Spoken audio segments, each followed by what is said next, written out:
Nations have witnessed many disputes and divides between developing and developed countries.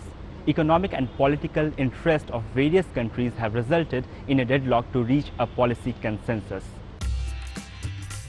It is clear that the poor countries are the most vulnerable to suffer from the impacts of global warming. Floods, sea level rise, natural disasters and unpredictable weather patterns are already bleeding many developing economies. There have been demands from developing countries for the support from rich countries in their efforts to address development and climate change as interlinked challenges. Developing countries are asking for a range of assistance, including help with climate-resilient development, adaptation mechanisms, clean technology, and energy efficiency and renewable energy financing. They're not willing to do that. Even the Green Climate Fund, which was one of the outcomes of Durban, has not been actually funded as yet.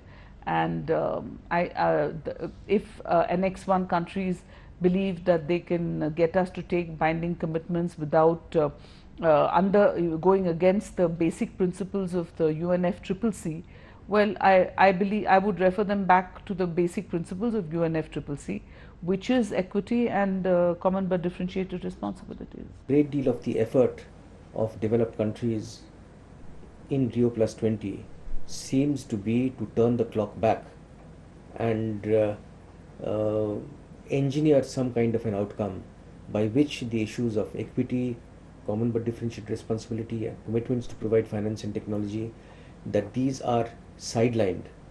And I think that the developing countries have their task cut out for them.